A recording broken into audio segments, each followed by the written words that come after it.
Hello everyone. तो आज की नोटिफिकेशन से आपको पता ही चल गया है कि आज 12 बजे से ईपीएफओ का एप्लीकेशन एक्सेप्ट होना शुरू हो गया और ये 17 मार्च तक चलेगा। तो आप इसी के टाइम में बेस्ट टाइम निकाल कर आप एप्लीकेशंस भर दीजिएगा, ठीक है, विदाउट एनी फेल। और आज मैं डिस्कस करने जा रहा हूँ कि ये जो इसका स्ट्रक्चर है, या हम कह सकते हैं ईपीएफओ का जो सिलेबस है, जो सब्जेक्ट्स हैं, वो किस तरीके से डिवाइड है, किस तरीके से डिजाइन किया गया है। ठीक है। तो आपका बिल्कुल टाइम नहीं लेते हुए मैं आपको ईपीएफओ के बेसिक डिटेल्स पहले दे देता हूँ, ठीक है। तो देखो, आपका जो ईपीएफओ है, ईपीएफओ का इस साल जो 2023 का एग्जाम हो रहा है, तो इसका जो है दो फेजेस जैसा कि हमेशा से चलते आ रहा है। ये जो एग्जाम होगा ईपीएफओ का, अच्छा, ईपीएफओ सिंस आप लोग एग्जाम दे रहे हो तो मैं इतना जान रहा हूँ कि आपको ये बात पता ही है, एम्प्लॉय प्रोविडेंट फंड ऑफिसर के लिए ये है। इसमें दो कैटेगरी की वैकेंसीज निकली हुई हैं, ठीक है। और उसमें नंबर ऑफ सीट्स अलग अलग और अलग अलग कैटेगरी के लिए टोटल है। वो कितनी है वो मैं लास्ट में आपको समझाऊंगा या नेक्स्ट वीडियो तक देखेंगे उसे। आज हम क्योंकि डिटेल में बात करेंगे सिलेबस और स्ट्रक्चर, इसका किस तरीके से सब्जेक्ट डिजाइन हुआ है, ठीक है।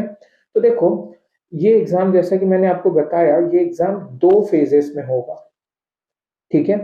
दो फेजेस, एक फेज को हम कहते हैं आरटी और एक को हम कहते हैं इंटरव्यू। ऐसे समझो, आरटी यानी लिखने वाला एग्जाम और इंटरव्यू बोलने वाला, यानी आपके रिटन और आपके ओरल दोनों ही टेस्ट होने वाले हैं, ठीक है। तो आरटी यानी ये रिक्रूटमेंट टेस्ट होता है। रिक्रूटमेंट कहने का मतलब चुनाव, ठीक है। किनको चुनना है, उनका सिलेक्शन होगा ना। तो रिक्रूटमेंट यानी कितने लोग एलिजिबल होंगे ये बताएगा आरटी टेस्ट, ठीक है। तो इसका मतलब क्या है, रिक्रूटमेंट टेस्ट, ठीक है। ये पेन पेपर बेस्ड होगा, ये पेन पेपर बेस्ड होगा, ठीक है। अच्छा, ये जो है, इसके बारे में अगर मैं बताऊं तो ये टोटल जो हमारा होगा, ये 300 मार्क्स का होता है, ठीक है। पेन पेपर बेस्ड है, 300 मार्क्स का होता है टोटल। इसमें जो नंबर ऑफ क्वेश्चंस आते हैं वो 120 क्वेश्चंस आते हैं, ठीक है। किस तरीके से कितने मार्क्स है अभी मैं उसको भी डिटेल बताता हूं। तो पहला, जैसा कि मैंने आपको बताया, ये आपका रिटन इवैल्यूएशन होगा। इससे आपका कितना, आपके सब्जेक्ट पे नॉलेज कितना ग्रिप है, वो चीज जाना जाएगा, ठीक है। तो रिक्रूटमेंट टेस्ट आरटी का मैंने आपको बता दिया, 300 मार्क्स और 120 क्वेश्चंस। और उसके बाद होगा इंटरव्यू। ये जो इंटरव्यू होगा, ये रहेगा आपका 100 मार्क्स का, ये आपका 100 मार्क्स का, ठीक है। अच्छा, लेकिन इंटरव्यू सबको ही नहीं देगा। जैसा कि मैंने आपको बताया, आरटी टेस्ट बना ही किस लिए है, ये एलिजिबिलिटी को, कि भाई जितने लाख भी बच्चे अपीयर करें, क्या सबसे इंटरव्यू लिया जाएगा? नहीं। जो आरटी टेस्ट में मिनिमम कुछ मार्क्स लाने पड़ेंगे आपको, तब आप क्वालिफाई होगे नेक्स्ट इंटरव्यू राउंड के लिए, ठीक है। तो इंटरव्यू राउंड के लिए एलिजिबिलिटी मैं अभी बताता हूँ, मिनिमम मार्क्स कितने चाहिए होंगे। तो सबसे पहले आपको आरटी टेस्ट से जो जो बच्चे मिनिमम एलिजिबिलिटी, यानी यहाँ पर जो जो मिनिमम एलिजिबिलिटी क्रॉस करेंगे, ठीक है, ये ये लोग फर्दर कहाँ पास होंगे, ये कहाँ जाएंगे नेक्स्ट स्टेप में, ये जाएंगे इंटरव्यू देने, ठीक है। तो आरटी टेस्ट मैंने बताया 300 मार्क्स, 120 क्वेश्चन, ठीक है। ये जो होता है ना, अगर आरटी टेस्ट, ये मैं आपको बता दूं, ये 2 घंटे का, 2 आवर्स का एग्जाम होता है, ठीक है। ये 2 आवर्स का अगर एग्जाम, यानी कि एक तरीके से 120 मिनट आपको इस एग्जाम के लिए मिल रहे हैं, यानी 120 क्वेश्चन, 120 मिनट, यानी कि आपको 1 मिनट पर क्वेश्चन मिल रहा है टाइमिंग, 1 मिनट में आपको सॉल्व करना होगा, ठीक है। अच्छा, और फिर मैंने आपको बताया इंटरव्यू। तो इस तरीके से अगर हम इन दोनों का टोटल कर कर देखें तो हमारा एग्जाम का कितना हो जा रहा है, टोटल एग्जाम हो जा रहा है 400 मार्क्स का, ठीक है। हाँ, अब देखो मैं आपको ये बात बता दूं कि किस तरीके से इसके पर क्वेश्चन मार्क्स डिजाइन किए गए हैं, ठीक है। अगर मैं बात आपको करूं तो यहाँ पर हम देख सकते हैं टोटल यहाँ पर ये रिक्रूटमेंट टेस्ट के लिए कि यहाँ पर देखो लिखा है 2 आवर्स का टेस्ट होगा, सारे क्वेश्चन इक्वल मार्क्स के होंगे, ठीक है, इक्वल मार्क्स के यानी 2.5 मार्क्स के होंगे, ठीक है, वो भी मैं आपको बता देता हूँ। 2.5 नंबर का हर एक क्वेश्चन होगा, ठीक है। तो अगर मैं क्वेश्चन की बात करूं, क्वेश्चन पैटर्न की बात मैं करूं, तो ये सारे ही क्वेश्चन 120 एमसीक्यू होंगे, मल्टीपल चॉइस ऑब्जेक्टिव क्वेश्चन होंगे, हर क्वेश्चन 2.5 मार्क्स का होगा, ठीक। इस तरीके से आपके 300 मार्क्स होंगे, ठीक है। मैंने आपको बता दिया 2.5 मार्क्स का होगा और 1 मिनट मिलेगा आपको इसको सॉल्व करने को। अच्छा, अगर आप इसमें गलती करते हो, अगर आपने रॉन्ग आंसर दिया तो 1/3 मार्क्स कटेंगे, 1/3 मार्क्स कटेंगे यानी 2.5 इंटू 1/3। तो आपका इतना रॉन्ग आंसर ये मिलेगा। हाँ, अगर आपने कुछ नहीं किया, अनअटेम्प्टेड, आपने छुआ ही नहीं उसे, कुछ भी कोई ऑप्शन आपने नहीं भरा, तो यहाँ नो नेगेटिव मार्किंग। तो जब तक आप श्योर ना हो प्लीज गलत ऑप्शन को चूज मत करना, क्योंकि आपकी जो मेहनत, पढ़ी हुई मेहनत होगी, जो पढ़े हुए सही क्वेश्चंस होंगे, उनको भी खराब कर देगा ये, ठीक है। तो क्वेश्चन पैटर्न मैंने आपको बता दिया, मार्क्स, टाइम पर क्वेश्चन कितने मिनट आपको मिल रहे हैं, ठीक है, टोटल मार्क्स कितना होगा, गलत हुआ तो क्या होगा, कुछ भी नहीं किया तो क्या होगा, ठीक है। अच्छा, तो ये हो गया। अगर मैं आपको मीडियम ऑफ क्वेश्चन पेपर में बोलूं, क्वेश्चंस तो ये दोनों ही हिंदी में भी आते हैं क्वेश्चंस और इंग्लिश में भी आएंगे क्वेश्चन, ठीक है। आप जिस भी मीडियम से हो फर्क नहीं पड़ता, आप अपने मीडियम को सेलेक्ट करोगे, ये एप्लीकेशन के टाइम पर ही आपको बता देना है और आपको अटेम्प्ट करने को मिल जाएगा। और ये क्वेश्चन पेपर को आप जब देखोगे तो जैसे आप क्लास 11 ट्वेल्थ के 10th 12th के बोर्ड में करते क्वेश्चन दोनों फॉर्म में दिखते हैं, पहले उसी का इंग्लिश वर्जन फिर हिंदी वर्जन, कुछ वैसा ही पेपर आपको दिखेगा, ठीक है। अच्छा, उसके बाद मैंने आपको बताया था अभी ही एक चीज कि आपको मिनिमम क्वालिफाइंग मार्क्स, अभी मैंने आपको ऊपर यहां पर आप देखो, मैंने ये बताया था कि आरटी टेस्ट में एलिजिबिलिटी जिसको मिलेगी, जो एलिजिबल होंगे वही इंटरव्यू में जाएगा। तो ये एलिजिबल कैसे और कितने मार्क्स से होते हैं, तो इसके लिए अगर मैं कैटेगरी वाइज चलूं तो जो हमारा अनरिजर्व्ड ग्रुप है यानी जनरल कैटेगरी के जो लोग हैं, ठीक है, अनरिजर्व्ड ग्रुप, ठीक है, अनरिजर्व्ड वाले, उनको मिनिमम 50 मार्क्स चाहिए होंगे,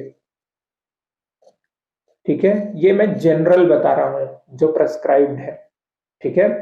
फिर उसके बाद अगर कोई इंसान कैटेगरी, अब नेक्स्ट कैटेगरी पे मैं आपको जा रहा हूं, अगर कोई इंसान ओबीसी कैटेगरी से है तो उसको 45 मार्क्स चाहिए होंगे, और कोई अगर एसटी, एससी या फिजिकली हैंडल्ड, ठीक है, यानी जो दिव्यांग जन वाले लोग हैं, ठीक है, तो वो लोगों के लिए क्या है, 40 मार्क्स का क्राइटेरिया है। तो आप जो भी कैटेगरी है आप पहले से ये जान के रख लो, ठीक है, अपना कि आपका मिनिमम कितना होगा to qualify for interview round, ठीक है। अच्छा, ये चीज मैंने आपको बता दिया, मिनिमम कितनी क्वालिफिकेशन चाहिए होगी, मतलब मार्क्स वाइज कितनी क्वालिफिकेशन रहेगी, कितने मार्क्स रहेंगे तो आप क्वालिफाई करोगे इंटरव्यू राउंड के लिए। ठीक है। अच्छा, अब मैं आपको थोड़ा बताता हूँ सब्जेक्ट्स के बारे में। ठीक है, अगर मैं सब्जेक्ट क्या या एरिया बताऊं, किन किन एरिया का नॉलेज होना आपको जरूरी है, तो सबसे पहले इसमें है जनरल इंग्लिश। जनरल इंग्लिश, ठीक है, मैं इसके अंदर डिटेल बताता हूं अभी आपको एक एक करके। पहले मैं आपको सारे सब्जेक्ट्स को समझा दूं, उसके बाद में एक एक सब्जेक्ट को क्या क्या चीजें आएंगी सिलेबस को डिस्कस करता हूं। तो अगर बेसिकली अभी मैं बोलूं तो इंग्लिश एकदम ठीक है। नेक्स्ट है, इसके अंदर आएगा जो एक है general accounting principles. General accounting principles कहने का मतलब ये कॉमर्स बैकग्राउंड के जो बच्चे हैं उनको ज्यादा बेनिफिट होता है। मैं ये नहीं कह रहा हूं कि साइंस वालों को बेनिफिट नहीं होगा, क्योंकि इसको मैं आपको पढ़ाऊंगा, ठीक है, और इतने इजी तरीके से बताऊंगा कि आपको बहुत इंटरेस्टिंग वे से और बहुत इजी वे से तुरंत दिमाग में याद हो जाएगा बिना चीजों को लिखे। ठीक है। अच्छा, जनरल अकाउंटिंग प्रिंसिपल्स यानी ये अकाउंट्स के बारे में है, क्योंकि जब आप ईपीएफओ ऑफिसर्स बनोगे तो उसमें ना आपको देखना होगा कि भाई अलग अलग संस्थाएं अपने कर्मचारियों का, अपने एम्प्लॉय का पीएफ काट कर जमा करेंगे आपके यहाँ। तो वो पीएफ की कैलकुलेशन चेक करनी होगी, उस पीएफ का कैलकुलेशन, उस पीएफ का वो लोग किस तरीके से अपने बुक्स में, अपने बही खाते में लिखते हैं, ये जानना जरूरी है आपको। तो इसके लिए बेसिक आपको होना चाहिए अकाउंटिंग का नॉलेज, ताकि आप उनके गलतियों को डिटेक्ट कर सको और उसके ऊपर एक्शन लिया जा सके। ठीक है। तो ये जनरल अकाउंटिंग प्रिंसिपल है, ये कॉमर्स वालों के लिए थोड़ा सा इजी पड़ जाएगा क्योंकि वो उन्होंने 2 साल उस चीज को पढ़ा है। ठीक है।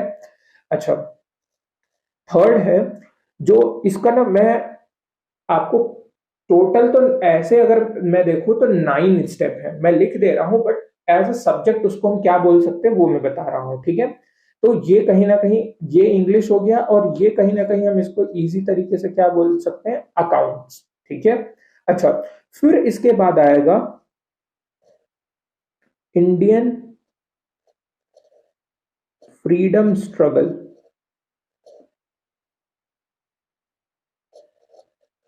ठीक है, इंडियन फ्रीडम स्ट्रगल यानी कहने का मतलब कि हमारे देश जब आजाद हुआ, जब गुलामी के अंदर था, तो किस तरीके से उन्होंने क्या क्या मूवमेंट्स किए। अलग अलग मूवमेंट्स आपने क्लास 8, 9, 10 में पढ़ा है, जैसे कि नॉन कोऑपरेशन मूवमेंट वगैरह, खिलाफत मूवमेंट वगैरह। तो ये सारी चीजों के बारे में आपको पढ़ना होगा कि ब्रिटिश जब हमारे यहाँ राज कर रहे थे, शासन कर रहे थे, तो क्या चीजें की गई उन्हें हटाने के लिए, भगाने के लिए। ठीक है। अच्छा, उसके बाद इंडियन पॉलिटी एंड इकोनॉमी। अब इंडियन पॉलिटी एंड इकोनॉमी, भाई पहले तो देश आजाद हुआ, आजाद के बाद संविधान बना, उसके बाद हमारा कॉन्स्टिट्यूशन बना। तो वो बनाते वक्त क्या समस्याएं थी, वो उस वक्त हमारा स्थिति क्या था, हमारे देश का अर्थव्यवस्था किस तरीके से था, और उसको कैसे अच्छा किया गया, तो वो सारी चीज यहाँ पर सीखेंगे कि आजादी के जस्ट बाद, पहले तो गुलामी के वक्त कैसे किया गया आजाद, फिर आजाद होने के बाद कैसे इकोनॉमी को अच्छा किया गया। ठीक है। फिर है एक चीज, social security in India. Social security in India कहने का मतलब कि इंडिया में सोशल सिक्योरिटी, भाई कई लोग आप देखोगे बहुत ज्यादा व्यापार नहीं कर रहे हैं। कई लोग आज अगर आप देखोगे तो किसी न किसी के यहाँ अपनी सेवाएं दे रहे हैं, यानी किसी के यहाँ वो एम्प्लॉयमेंट में है, वो किसी के कर्मचारी हैं, किसी संस्था के अंतर्गत वो काम कर रहे हैं, उसके अंदर उनका काम हो रहा है। ठीक है। तो ऐसे लोगों को हम लोग सुनते हैं ना, कहते हैं कि सरकारी नौकरी सबको क्यों चाहिए, क्योंकि उसमें डर नहीं होता, एक बार आप घुस जाते हो तो आप निकाले नहीं जाओगे, कभी भी अचानक से निकाल नहीं दिए जाओगे, और बहुत सारे फायदे मिलेंगे। लेकिन प्राइवेट नौकरी में कब धक्के मार के बाहर कर दे, ये चीज दिक्कतें हैं, ठीक है। तो उससे जुड़े कि एक कर्मचारी को अच्छे से किस तरीके से सुरक्षित रखा जाए, उसकी आमदनी, उसके कमाई को किस तरीके से प्रोटेक्ट करके रखा जाए, उसके ऊपर ये ज्यादा डिटेल है, ठीक है। फिर है नेक्स्ट, इसमें है करंट इवेंट, या मैं इसको थोड़ा सा बाद में बता के एक और चीज बताता हूं आपको। इसके साथ आप ये रखो, industrial relations and labour law, ठीक है। Industrial relation and labour law, इतनी बड़ी बड़ी भाई इंडस्ट्री है, उसके अंदर इतने लोग काम कर रहे हैं, तो उन इंडस्ट्री के ऊपर क्या कानून लगेंगे, उनको उसका किस तरीके से पालन करना होगा, और वो कर रहे हैं पालन या नहीं कर रहे हैं, वो सारी चीजों को जानने समझने के लिए डिटेल में उसका नॉलेज यहाँ पर मिलेगा हमें, ठीक है। अच्छा, नेक्स्ट है, अब आते हैं current event and developmental issues, ठीक है। Current event and developmental issue, ये क्या, जो हमारे आजकल जैसे यूक्रेन वाला वो वॉर जो चल रहा है, जो कोरोना वायरस आया, डीमोनेटाइजेशन हुआ था, जीएसटी हुआ था, और अभी के रिसेंट में स्टार्टअप कंपनी बहुत खुल रही हैं, ये सब के बारे में हमें नॉलेज यहां पर मिलेगी, ठीक है। ओके, नेक्स्ट चलते हैं,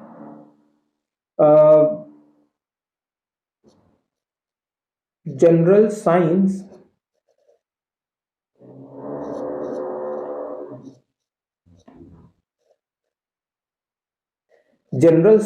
एंड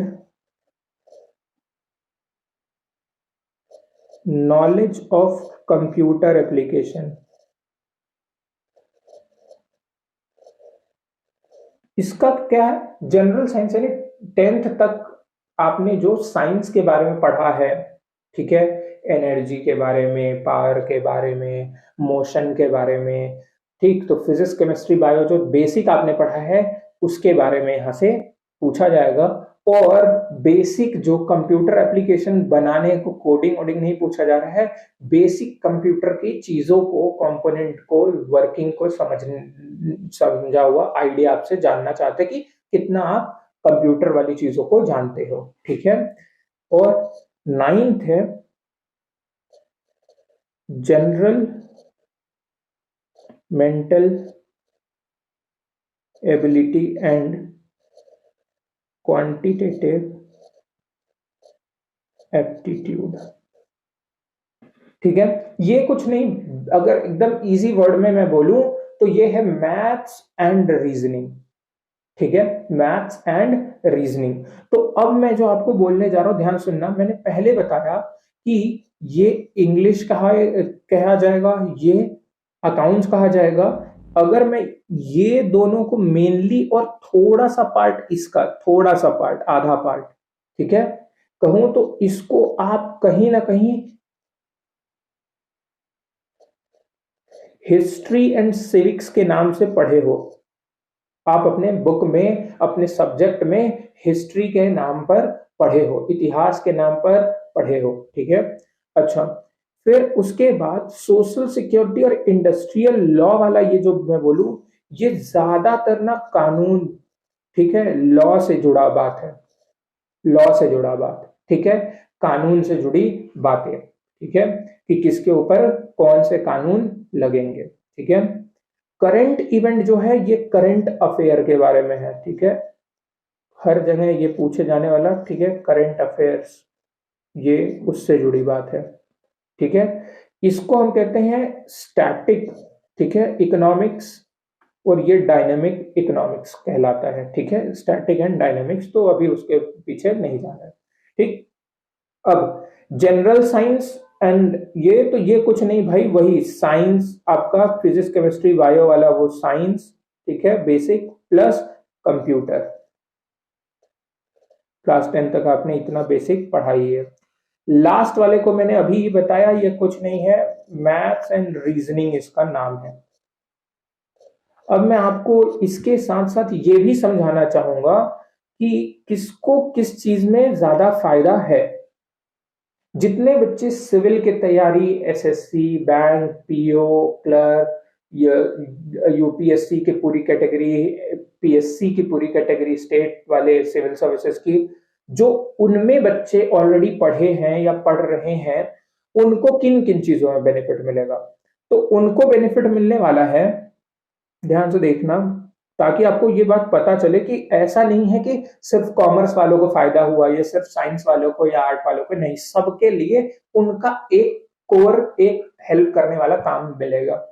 देखो, अगर मैं इंग्लिश बोलूं तो आप किसी भी बैकग्राउंड से आ रहे हो या किसी भी 12th तक भी पढ़े हो, 12th के बाद भी किसी भी फील्ड में जा रहे हो, ये तो पूछा ही जाता है, ठीक है। तो ये मैं बोलूंगा कॉमन टू ऑल है, सबके लिए है इंग्लिश, ठीक है। आप किसी भी चीज की तैयारी किए होगे ना, तो जो बेसिक इंग्लिश पूछी जाती है वही चीजें यहां भी पूछी जाती है, बहुत बेसिक, ठीक है। नेक्स्ट, अकाउंट्स मैंने आपको बताया, जिनका कॉमर्स बैकग्राउंड है उनके लिए बहुत इजी है, ठीक है, मतलब उनके लिए ऑलमोस्ट समझो पढ़ा पढ़ाया है, ऑलमोस्ट, ठीक है, ज्यादा फायदेमंद उनके लिए हो गए। ये जो हिस्ट्री सिविक्स का पार्ट है, ये आर्ट्स वालों के लिए बहुत है, और जो सिविल सर्विसेज वगैरह की तैयारी कर रहे हैं, ठीक है, चाहे वो स्टेट या चाहे वो सेंट्रल लेवल की सिविल सर्विसेज हो, उनके लिए ये बहुत ही इजी पढ़ने वाला है, ठीक है, उनके लिए ये बहुत इजी पड़ेगा, ठीक है, history and civics. Clear. Next है जो लॉ के फील्ड में है, क्लैट वगैरह और ये सब चीजों में है, उनके लिए ये वाला सब्जेक्ट इजी पड़ता है, ठीक है। और जो बच्चे even CA, CS, CMA, LLB ये सब चीजें कर रहे हैं ना, उनके लिए भी ये इजी पड़ता है, ठीक है, क्योंकि वो इसके ऊपर बहुत ज्यादा डिटेल पढ़ाई किए होते हैं, ठीक है। फिर उसके बाद करंट अफेयर्स, आप किसी भी फील्ड में जाओगे भाई, ये कॉमन रहता है, करंट अफेयर्स के बिना तो शुरुआत अंत है ही नहीं। अगर आप कोई भी कॉम्पिटेटिव एग्जाम दोगे तो करंट अफेयर आता है, और इसमें भी बेसिक करंट अफेयर्स ही आते हैं, ठीक है। बहुत इन डेप्थ नॉलेज नहीं पूछोगे, नॉर्मल जो डे टू डे आप देख रहे हो, समझ रहे हो, उसी से पूछा जाएगा, ठीक है। जनरल साइंस एंड ये तो भाई मैं आपको बोलूंगा, देखो कहीं ना कहीं मैं ऐसा कोई पार्शियलिटी नहीं कर रहा हूं, बट हिंदी मीडियम वाले बच्चों को ना इसमें प्रॉब्लम आती है, साइंस में नहीं, उसके कंप्यूटर वाले में। क्यों? क्योंकि जो मैं जानता हूं जितना, हिंदी मीडियम वालों में कंप्यूटर के प्रैक्टिकल्स होना या कंप्यूटर पे ज्यादा देर उनको बैठाना स्कूल टाइम में उतना नहीं किया गया होता है, और कंप्यूटर की दुनिया को समझने के लिए आपको कंप्यूटर चलाना या कंप्यूटर के साथ वक्त देना भी बहुत जरूरी होता है, सिर्फ किताबों से नहीं समझा जा सकता, ठीक है। थियरीज पढ़ी गई हैं, होगा, बट कहीं ना कहीं थोड़ा दिक्कत होता है, और ये थोड़ा इंग्लिश मीडियम वालों को ज्यादा हेल्पफुल हो जाता है, ये उनके लिए थोड़ा फायदेमंद दिखने लगता है ये जगह, ठीक है। अच्छा, general mental ability and QA, ठीक है, math and reasoning. Math and reasoning भाई 10th तक का मैथ्स आता है, उसके ऊपर का मैथ्स नहीं आता है, बस एक परम्यूटेशन कॉम्बिनेशन चीज है, उसको मैं बाद में समझाऊंगा, आपको बताऊंगा। सॉरी। तो ये जनरल मैथ्स रहता है, 10th तक का बेसिक मैथ्स रहता है, और रीजनिंग रहता है, और ये उन बच्चों के लिए जो जिन्होंने सिविल का, बैंक का या कोई भी कॉम्पिटिटिव एग्जाम का, इवन क्लैट का, ये ऑलमोस्ट हर एक प्रोफेशनल एग्जाम के लिए कॉमन होता है, मैथ्स एंड रीजनिंग, ठीक है। और उसके लेवल से कम वाला ही यहाँ पूछा जाता है, जिन्होंने इस पे अगर क्लासेस या ज्यादा समय दे दिया है ऑलरेडी, उनको अलग से एफर्ट नहीं डालना पड़ता, ठीक है। और ये एक कहते हैं ना, कॉमन सेंस से भी सॉल्व किया जा सकता है, जिसका कॉमन सेंस लिटरली अच्छा हो, ठीक है। तो थोड़ा भी अगर आपका कॉमन सेंस अच्छा है तो ये क्रैक किया जा सकता है, ठीक है। तो ये हमारे 9 कैटेगरी में बांटे गए हैं, बट कहीं ना कहीं मैंने इसको 1 2 3 4, 5, 6 एंड 7 कैटेगरी में बता दिया कि ये बेसिक किस तरीके से डिवाइडेड है।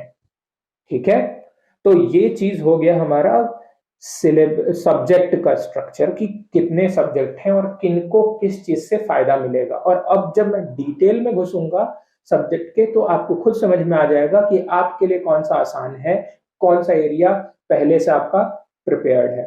ठीक है, तो चलते हैं अब एक एक सिलेबस को देखने। ठीक है, मैं हर एक चीज को लिखूंगा नहीं, आप साइड वाले स्क्रीन से देख सकते हो, मैं आपको थोड़ा थोड़ा ब्रीफिंग दे देता हूं। ठीक है, तो जैसा कि पहला चीज मैंने आपको बताया कि सिलेबस आपका किस चीज के लिए भाई, इंग्लिश का सिलेबस। ठीक है, ये है आपका इंग्लिश का सिलेबस। ठीक है, इसमें देखो फ्रेज का रिप्लेसमेंट, फ्रेज रिप्लेसमेंट कहने का मतलब कि दो तरीके का, अगर इंग्लिश में आप जाओ, सेंटेंस और फ्रेजेस होते हैं। सेंटेंस यानी कंप्लीट एक वाक्य, एंड फ्रेजेस कहने का मतलब इनकम्प्लीट होते हुए भी वो कंप्लीट मीनिंग देता है। ठीक है, तो उस तरीके के फ्रेजेस, कई लोगों के बोले हुए वाक्य या इस तरीके से अधूरे वाक्य जो पूरी कंप्लीट सेंस को डेवलप कर दे, तो वैसे चीजों का यहाँ पर डिटेलिंग है।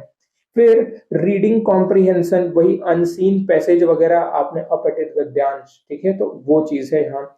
सेंटेंस कंप्लीट करने को दे देगा, पैराग्राफ दे देगा, उसमें ब्लैंक्स रहेंगे, उसको कंप्लीट करना है। ठीक है, ठीक, फिर क्लोज टेस्ट है, फिर एरर का स्पॉट करना है कि उसमें गलतियां क्या है, फिर फिल इन द ब्लैंक्स है, फिर जंबल सेंटेंस है रीअरेंज करने का। ठीक है, फिर ये फ्रेजेस एंड आइटम्स कहने का मतलब मुहावरे वगैरह के बारे में, स्पेलिंग वगैरह के बारे में पूछ लेगा, सही गलत स्पेलिंग क्या है किस चीज की।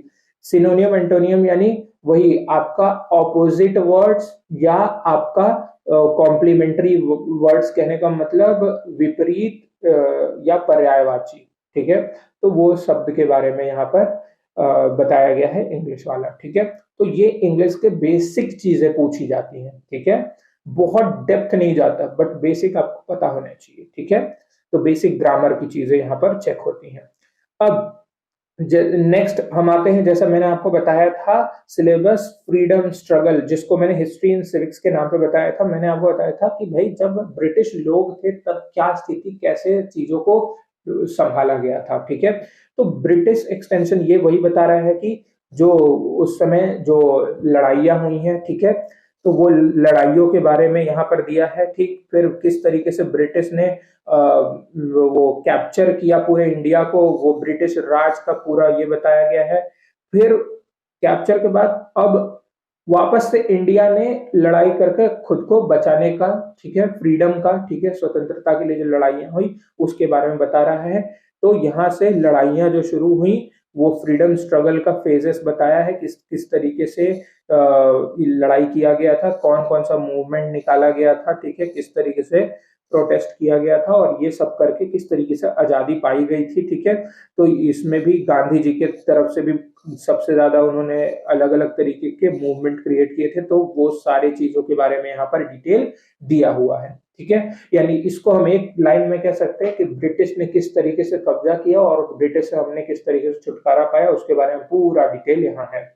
फिर उसके बाद मैंने आपको बताया था, अभी जिस तरीके से मैंने आपको वो कोर्स बताया उसी तरीके से मैं आपको लेकर यहाँ चल रहा हूँ। अभी इंडियन पॉलिटी एंड इकोनॉमी को देखो। अब यहाँ पर क्या हुआ, मैंने आपको बताया आजादी के बाद किस तरीके से क्या स्थिति पर छोड़कर गए थे, यानी जब निकाला था हमने ब्रिटिश लोगों को यहाँ से बाहर, तो क्या स्थिति रह गई थी हमारे देश की, और उस स्थिति से हम किस तरीके से अपने चीजों को वापस से अच्छा बेहतर बना पाए, और आज हम इस तरीके से जी रहे हैं, इतनी एडवांसमेंट हुई है। तो उस वक्त कैसा था और उस वक्त से ये एडवांसमेंट किस तरीके से हुआ। ठीक है, तो वही चीज दिया है कि कॉन्स्टिट्यूशन बना था, हमारा संविधान बना था। ठीक है, फिर संविधान के साथ साथ और किस किस तरीके का पार्लियामेंट, विधानसभा, राज्यसभा बने थे। ठीक है, किस तरीके से बाकी चीजें, पॉलिटिकल पार्टी, किस तरीके से सारा गवर्नेंस का स्ट्रक्चर बनाया गया था, कि किस तरीके से क्या काम होगा। ठीक है, तो वो सारे चीज यहाँ पर दिया गया है। ये पूरा ज्यादातर सिविक्स के बारे में है, पॉलिटिक्स के बारे में है। ठीक है, तो वो पॉलिटिक्स नहीं बोल रहा हूं मैं, डर्टी पॉलिटिक्स में, वो उस वक्त के कानून जैसे जैसे बन रहे थे वो सारी चीज। फिर इंडियन इकोनॉमी उस वक्त देश की स्थिति क्या थी, उसको उस स्थिति को अच्छा बेहतर कैसे किया गया, किस तरीके से इकोनॉमिक्स यानी अर्थव्यवस्था को सुधारने के लिए अलग अलग तरीके की पढ़ाई अध्ययन किए गए और उसके बाद बहुत सारी चीजें बनाई गई। ठीक है, तो आज हम लोग देखते हैं इतनी अच्छी अच्छी पॉलिसी, ठीक है, आरबीआई वगैरह ये सब पहले से थोड़ी थे, ये सब बनाए गए। ठीक है, तो ये जो इंडियन इकोनॉमी है, आप लोग कहोगे अगर, ठीक है, मैं ये कराने नहीं आया हूं लेकिन मेरा इस पे बहुत अच्छा ग्रिप है, अगर आप लोग रिकमेंड करोगे, आपको जरूरत होगी कि भाई आप लोग इंसिस्ट करोगे कि सर ये वाला, ठीक, आप हमारा कवर करा दो, तो मैं ये पूरा कवर कराने के लिए रेडी हूँ और मेरा इसमें बहुत अच्छा ग्रिप है, बहुत इजी तरीके से मैं इसे करा सकता हूँ आपको। ठीक है, और इसको मेरे को ऑलमोस्ट 4-5 साल हो गए हैं, तो इसको मैंने 5 साल से पढ़ाया, तो बहुत अच्छी ग्रिप है इस पे। बट मैं इसको लेकर आज एजेंडा शुरू नहीं किया।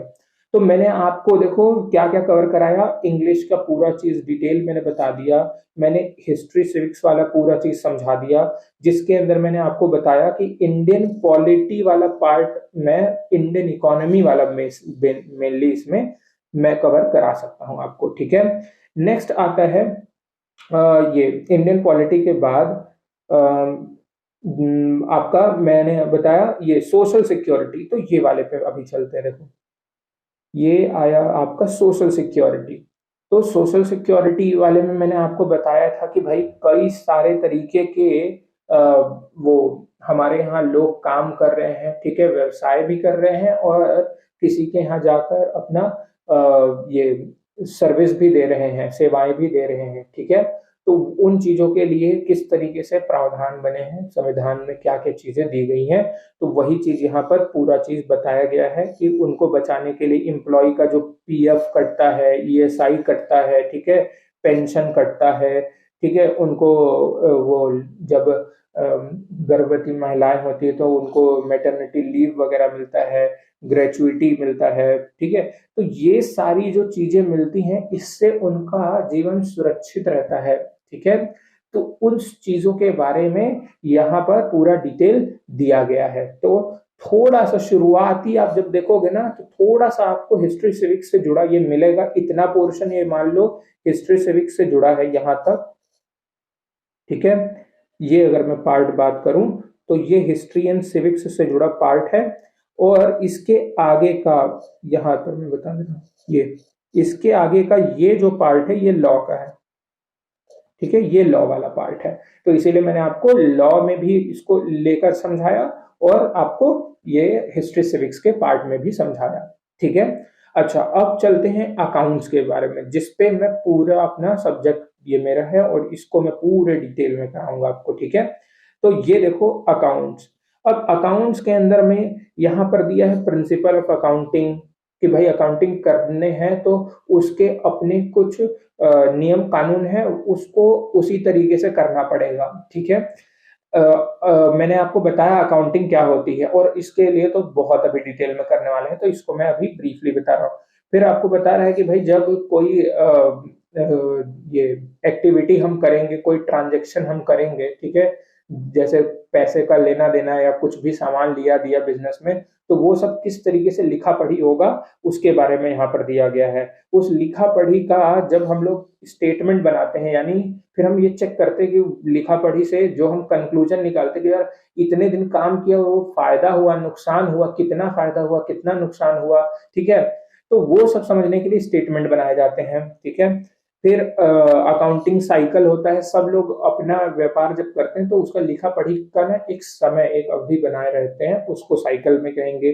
फिर कई सारे जर्नल और स्पेशल लेजर होते हैं ये, तो ये जर्नल बुक वगैरह यानी जिस जिस किताबों में लिखा पढ़ी की जाती है, ठीक है, लेखा जोखा किया जाता है, उसके बारे में डिटेल है। ये लिखने के लिए बहुत छोटा लिखा गया है, लेकिन इसके सिलेबस काफी लंबा है, कई तरीके से किया जाता है, क्योंकि ये, तो अगर मैं इसको बोलूं तो इसमें क्लास 11th एंड 12th का सबसे ज्यादा यहाँ मोस्ट, क्लास 11th 12th का मोस्ट होता है, प्लस बीकॉम का भी इसमें थोड़ा सा पोर्शन है, बीकॉम, एमकॉम बहुत रेयर है, छोड़ो, मेन बीकॉम, ठीक है। तो 11th 12th बीकॉम, और यही बीकॉम को क्योंकि सीरियसली लेकर नहीं पढ़ते, तो जो सीए सीएस सीएमए वाले बच्चे होते हैं ना, उनके लिए यहाँ पर सिलेबस ऑलमोस्ट इजी रहता है। उनको ये सबके तो मतलब वो मास्टर होते हैं एक तरीके से, क्योंकि इसी पे उनका पूरा पढ़ाई हो रहा है, तो यहाँ से वो सिलेबस उठेगा, ठीक है। अच्छा, ये हो गया, तो हमारा ये अकाउंट्स का पूरा हो गया। अच्छा, मैं आपको बता दूं कि मैं जनरल अकाउंटिंग प्रिंसिपल क्यों पढ़ा रहा हूँ।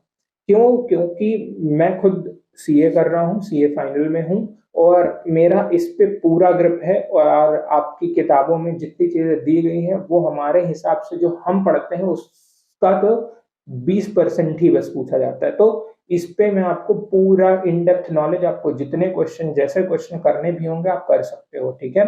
तो मैं इसके लिए मास्टरी करके एक तरीके से बैठा हूँ, इसीलिए मैंने ये सब्जेक्ट को उठाया।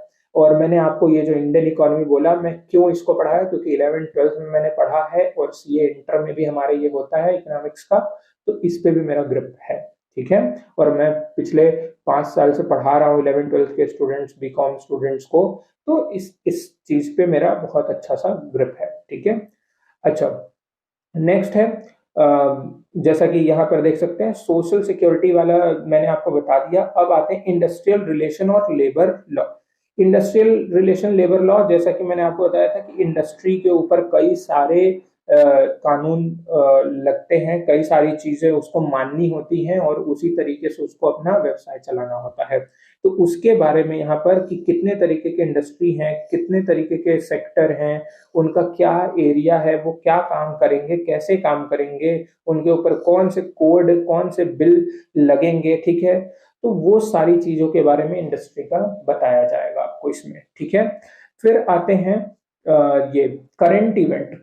करंट इवेंट वाले के लिए मैंने आपको बताया था, ये देखो जो हमारे करंट अफेयर, तो इसमें जो डेली करंट अफेयर्स आ रहे हैं ना, जो इम्पोर्टेंट चीजें हो रही हैं, जो डेवलपमेंट हो रहे हैं, या कुछ बहुत बड़ा कानून में बदलाव हो रहा है, ठीक है, कुछ अच्छी योजनाएं आ रही हैं, ठीक है, तो वो सब जो बहुत चर्चे में होगा वो चीजें पूछी जाती हैं यहाँ से, ठीक है। जैसे कि बजट वगैरह भी चीजें पूछी जा सकती हैं इससे भी, और इंडियन इकोनॉमी से भी बजट वगैरह, ठीक है, यहाँ भी बजट होते हैं, ठीक है।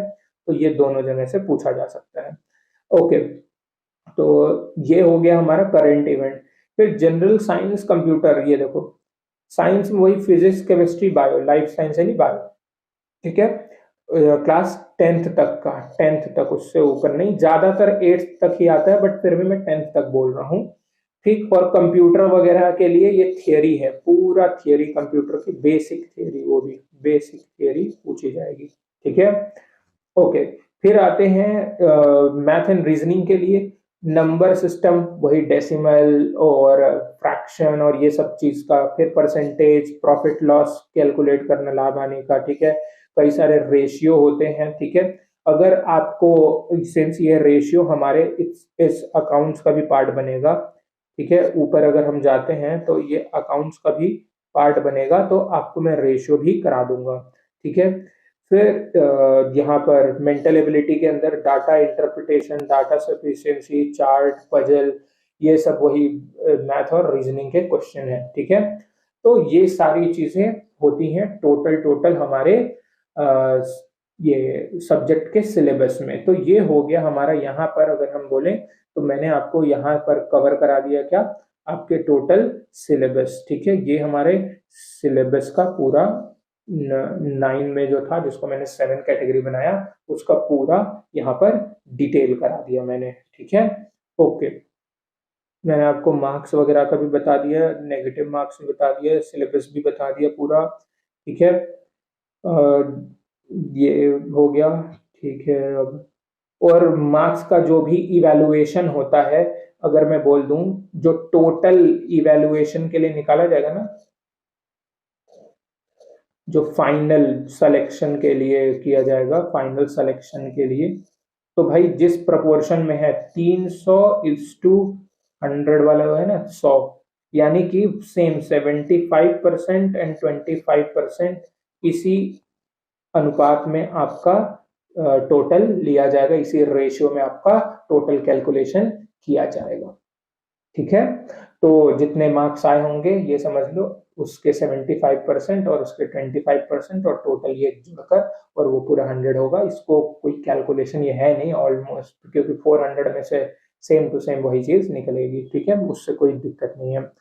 तो ये सारी चीज मैंने आपको सिलेबस के प्रोस्पेक्ट से सारी चीजें बता दी, कैसे होगा, क्या होगा, कौन सा ओरल, कौन सा रिटर्न, किसमें कितने टाइमिंग, क्या ये क्वेश्चन पैटर्न। ठीक है, ये सारी चीजें मैंने आपको पूरे अच्छे से बता दी। आपको अगर, सिंस मुझे नहीं लगता कि आपको वो जानने की जरूरत है, क्योंकि पढ़ाई पे ज्यादा फोकस करोगे तो काम बनेगा आपका, अल्टीमेटली उसको देखने से काम नहीं बनने वाला। अगर आपको ये चाहिए तो आप कमेंट सेक्शन में मेंशन कर देना कि भाई कितना सीट्स अवेलेबल है। ठीक है, टोटल कितने कैटेगरी के लिए कितने तरीके की वैकेंसी निकली है, उसमें हर कैटेगरी में कितने सीट्स अवेलेबल हैं। ठीक है, वो सारे के बारे में अगर आपको डिटेल चाहिए होगा तो आप कमेंट सेक्शन में मेंशन करना, मैं वो भी आपको बता दूंगा। लेकिन हालांकि अभी आपके पास समय कम है, तो मैं कहूंगा पढ़ाई पे ज्यादा फोकस कर लो, वो डिटेल आपको कोई फायदा नहीं देगी। फिर भी आपको चाहिए होगा तो आप बता देना। ठीक है, मेरा काम है आपको समझाना, मैं उसके लिए भी वीडियो बना दूंगा। ठीक है, तो आज के लिए इतना ही, मिलते हैं नेक्स्ट वीडियो में। Till then take care, bye bye.